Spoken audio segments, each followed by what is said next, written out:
Hey there everybody, this is Super Saiyan JT with my newest computer build. I put out on Facebook a couple weeks ago that with all this quarantine stuff, I was looking for something to do in my free time. One of my hobbies is building computers. I've built 2 for myself, I've built 2 for other friends, and this one is going to be one exciting build. The budget for this one, for the tower alone, not including a monitor or peripherals, was $1,700. So we got to throw down a lot of big high-end products for this build. We started off with a need for easily cleanable filters for the tower itself. This will be used in a machine shop, so it's going to be a dusty environment. So the builder, they wanted it to be easily cleaned. So I went with the Fractal design Meshify Mini C. They had a small area that this computer had to fit in, so I went with the mini version. It's not a lot smaller, just a little bit, but the main selling points for this case are the easy to clean tops. You literally just slide off this magnetic filter on the top, and then it's got an easy to clean bottom, pulls out for under the PSU.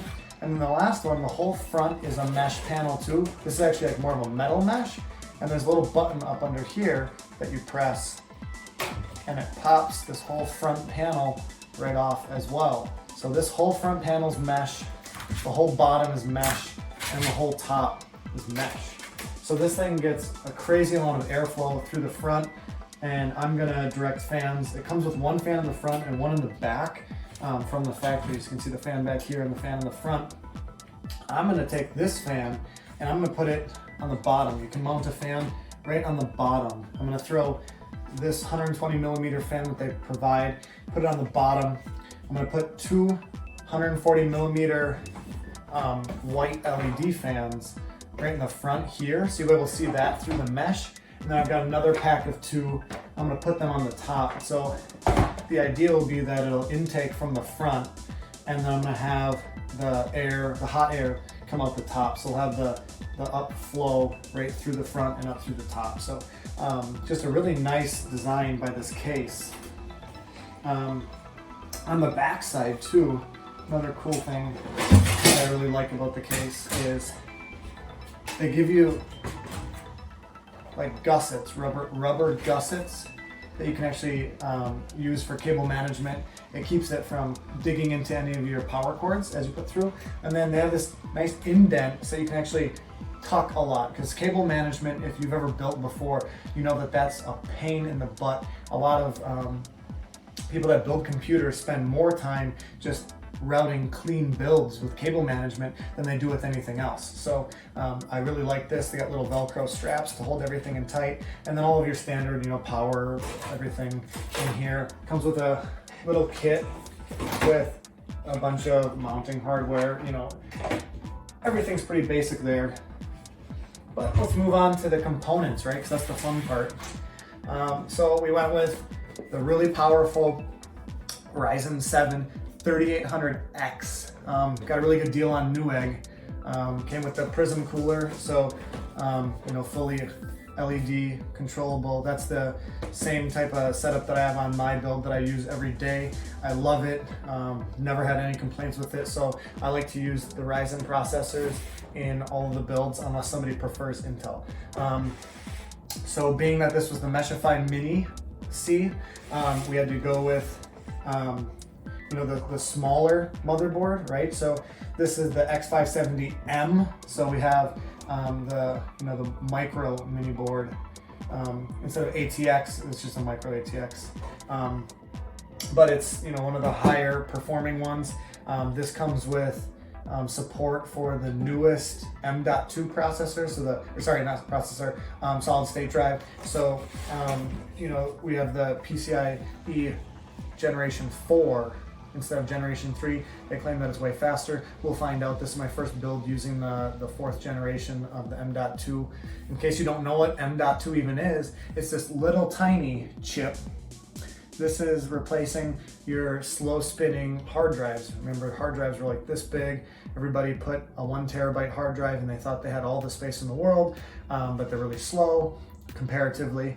And now this is the newest technology. This is what you should be looking for in every build that you do. This should be what you're looking for if you're gonna buy a desktop or a laptop on your own. But yeah, so this is a 1 terabyte right here.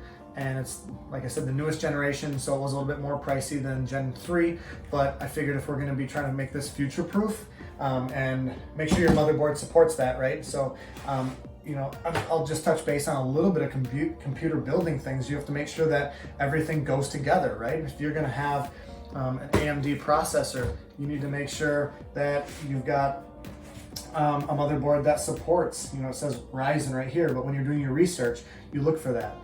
Find out what type of motherboard support you have for your memory, right? So I went with the G.SKILL Trident Z Neo. It's full RGB support, and it's 32 gigabytes of RAM. So each stick is 16. I could have went crazy. This motherboard would support up to 128 gigabytes of RAM, which would be nuts right now because most computers that you're buying in the store are between like 8 and 12. Some are at 16. Nothing's really higher than 16 right now unless you're looking for it. So I'm putting 32 in right off the bat. So two 16 gigabyte sticks. These ones are 3200 megahertz speed, so mid-range. That was the highest I could get without running an overclocked profile, and I wanted to make this more of like a daily driver rather than race car, where you're having to constantly like tune and go into the BIOS and tweak things. I wanted the consumer that I'm providing this computer for to be able to just turn it on and go, not have to ever tweak any settings or anything like that. So that's going to work out great. 32 gigs of RAM is going to be stupid fast for what they're doing. Like I said, it's a machine shop, so they are going to be using it for running like AutoCAD. If they needed to run SolidWorks or anything like that, this will be able to render anything that they need. So let's move on.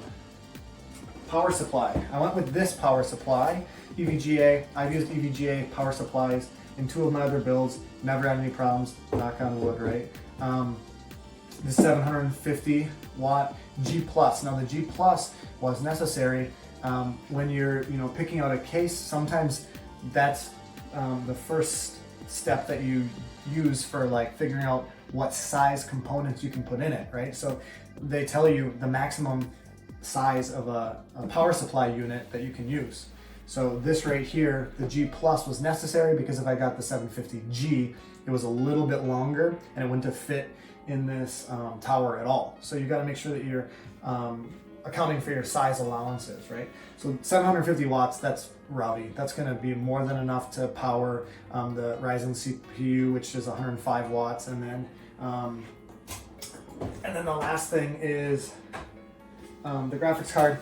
They're not going to be playing games, so they don't care about frame rates and running 4K, videos. They just need to be able to render things on SolidWorks, like I said.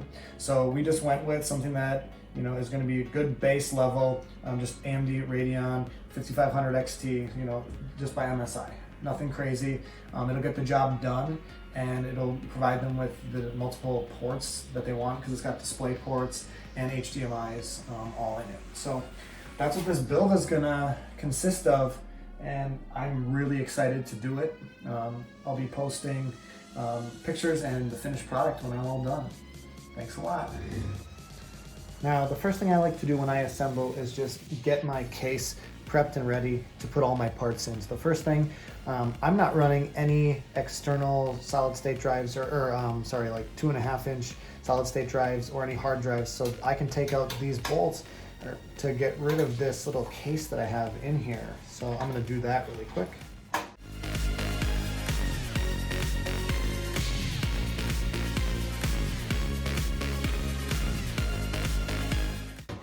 And to finish sliding this out, I gotta take out the 2 thumb screws that are on the end right here. That's actually what mounts the power supply unit in place. It'll mount to this little bracket on the outside right here. So now I've taken out a little bay for any hard drive or solid state drives. Again, it's awesome that they include this, right? And that it's removable, because now look at all that space that I've opened up, right? So now I can have so much more room for cable management, right? Because all my cables that feed down and underneath, if I have anything that looks messy, you know, right? Because I'll have my power supply right here. If I have any extra cables, now I am using a fully modular power supply unit, so any extra cables that I don't need, I won't have to put in here, right? So that'll help alleviate any gross looking rat nest in here. So that was the first step, was to clear that. Next thing I'm gonna do is move this fan, like I said, from the front intake, and I'm gonna put that right on the bottom down here.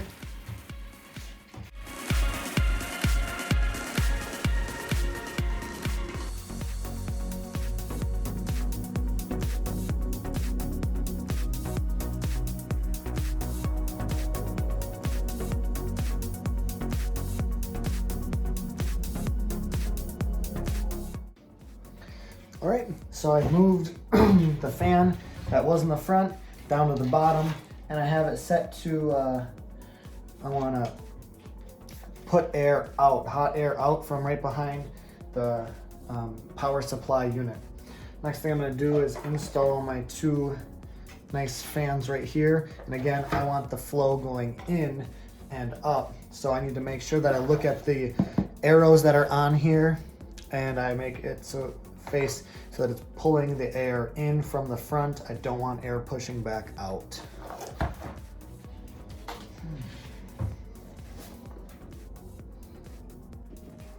All right, so I took my fans out of their boxes, and I've got them lined up where I want them using the arrows. So I wanted pulling in from the front and putting out through the top. So like I said, refer to the little arrows that are on the outside case of the fan, and that'll tell you the direction that they're going. So once you've got them set and you've got the wires run, make sure you put the wires, you know, in logical follow through holes, right? Feed through holes. And then you can go ahead and get them all mounted up, line the holes up where you want them, and then start doing the screw-ins.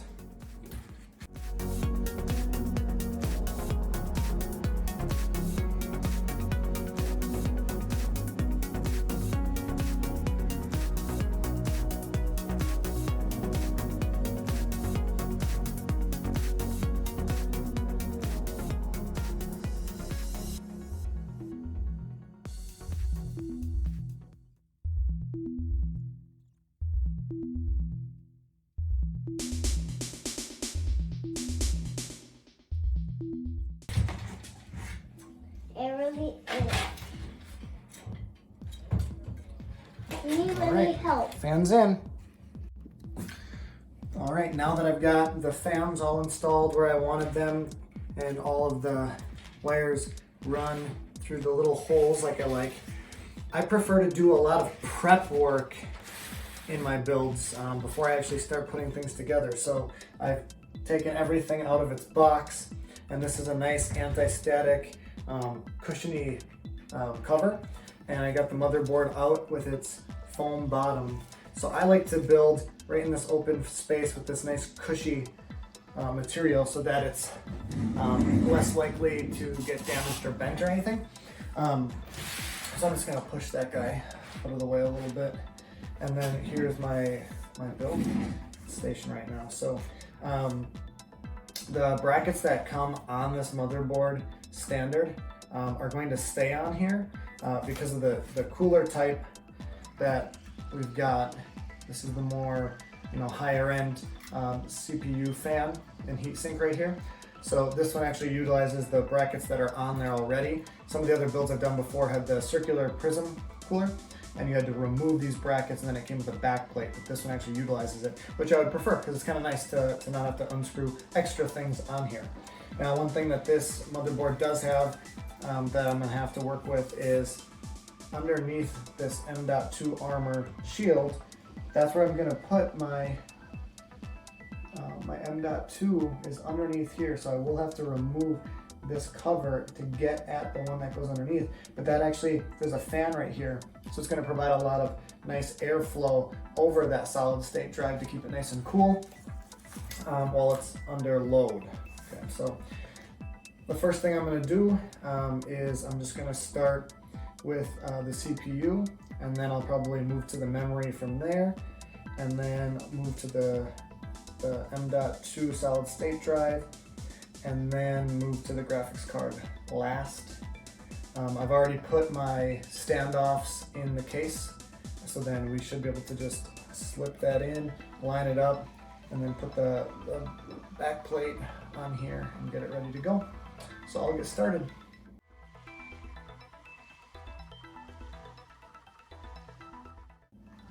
Now each of these CPUs has a little triangle indicator. It's very small, and if you don't know what you're looking for, you miss it. You need to make sure that you line up the triangle indicator with the triangle indicator on the CPU or on the motherboard itself. So it's got a little tiny triangle, and it should drop right into place. Do not press it in. So if it does not drop into place on its own, it is not lined up correctly. So you should be able to feel that it went right in. Nice, no wiggle room, it doesn't move, it wants to be there, and then slowly press the bracket down, and that locks your CPU into place. So next thing is the fan and heatsink. So it comes with thermal paste pre-applied. People that are going to be doing more intense gaming, sometimes they want to put more on there. I've seen some people say that this isn't enough. For the application that this computer is built for, it's not going to be an issue. It's not going to be running super hot or anything, so we shouldn't be running into an issue.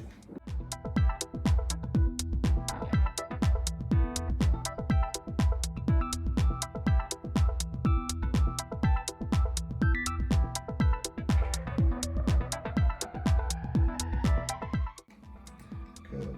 Make sure both sides are hooked down. Make sure it's nice and straight.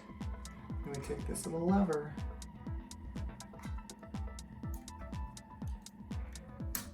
And that's what secures it down nice and tight.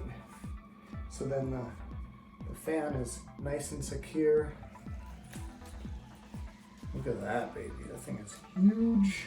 So now we line up CPU fan 1.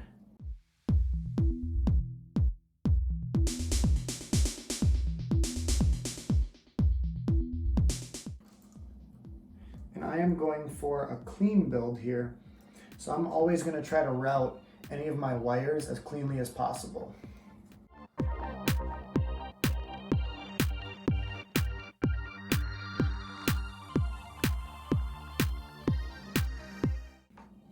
Now this motherboard is actually really cool. It comes with a special piece of hardware that plugs into this style of cooler to match the LED effects that are going on the motherboard to the LED effects of the cooler LED. So they actually give you two options. This is the smart controller and then just a standard LED controller. I'm going to go with the smart controller because it matches up and it's meant to be used that way.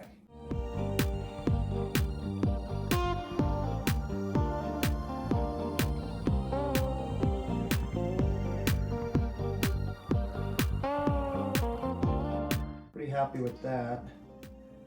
I like how that looks. Then the next thing I'm going to do is put the two sticks of memory in. Make sure that when you're putting in your memory sticks, you always refer to your motherboard's manual. It tells you which slots to put the memory sticks in if you don't have all 4. So this motherboard says that I'm supposed to use this last slot and the second one in.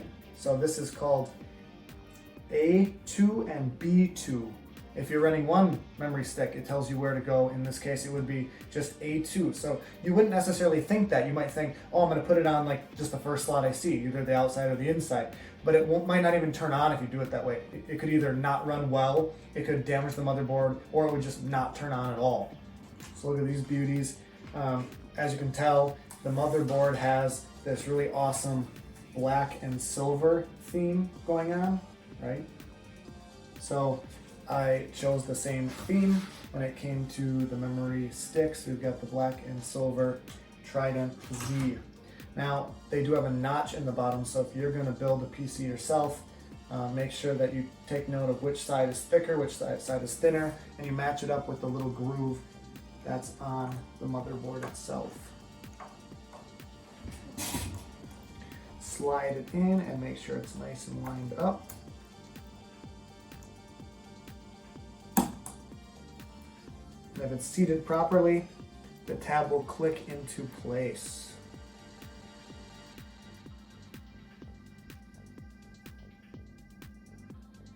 Looks like it is good.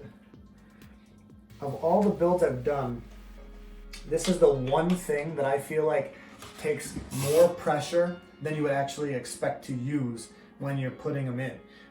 When it comes to fine electronics like this, the general rule of thumb is never force anything.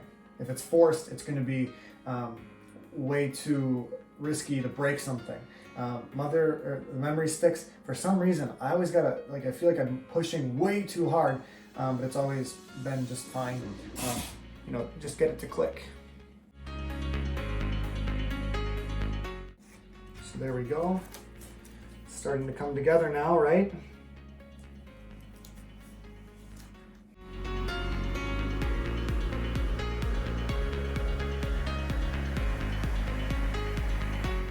So that just pops right off of there. Look at this amazing case. It comes in this amazing metal case. And it says, unlock the speed. You pull the little tab, and there she is. It's so tiny. That's a terabyte. That little baby terabyte. So let's take a look at how cool that is. 4th generation, super fast. Now when you insert these, they actually go in at an angle. They don't go in straight. They go in at an angle.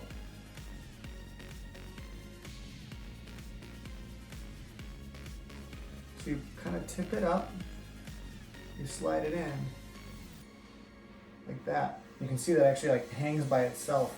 That's how you've known that you've done it right. See, it's hanging at an angle. And then, if your motherboard is cool, which it should be, they supply you with a little tiny screw and they put it in a bag because it'd be easy to lose. And that's what you use to screw in your motherboard. Or sorry, your M.2 drive. Little tiny screw.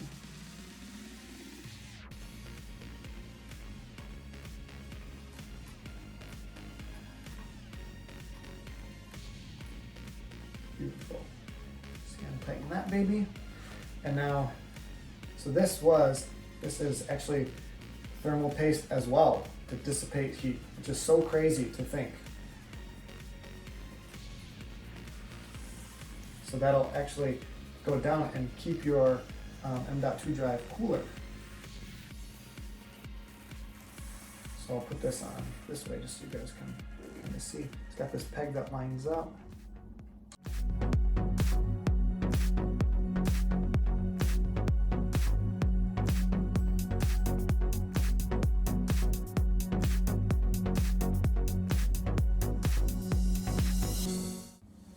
That's really awesome. I've never seen that before, where it has the thermal paste directly on this heat spreader and it connects the screw through the heat spreader and into the little notch that's on the M.2 drive and into the screw hole, so everything is really tight and connected, and then it's really going to be good for dissipating the heat. That was awesome. I like that a lot. Now I like to put my whole motherboard setup when it's built this far. I like to put it into the rig now and then put the graphics card in so that I can play around with how it lines up with the back of my case. So I'm gonna get that all ready and set up. All right, so I've got the graphics card in there now and it fits so perfectly in this setup.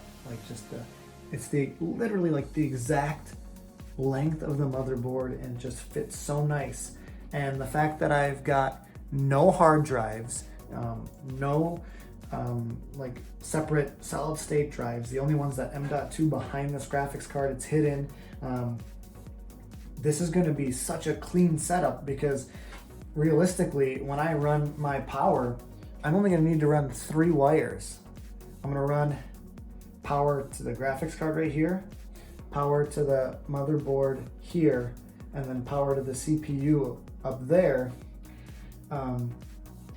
So this is going to be pretty nice. Obviously I have to run, you know, the peripherals like the fan wires and stuff like that, and like the USB and the interface, but like this is going to end up being a really clean design. I love it. It's boring to watch, so we'll make it super fast forwarded.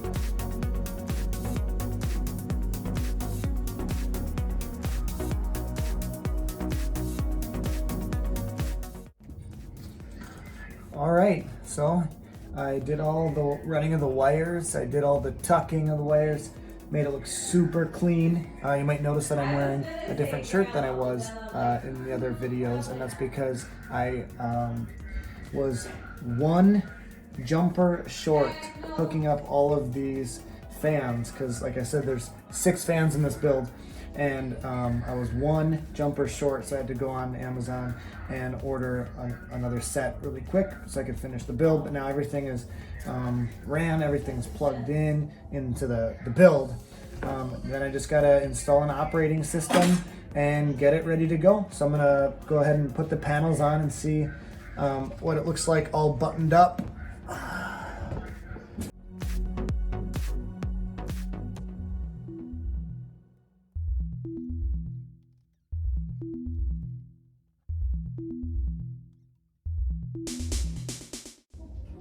All right, I've got everything buttoned up and it's on my patented turntable for displaying my builds. Tinted plexiglass, look at that clean rear end. Back panel, the front mesh, awesome, totally removable. Gotta take the plastic film off of the tempered glass once I deliver it. But yeah, that was another fun build. Check you later.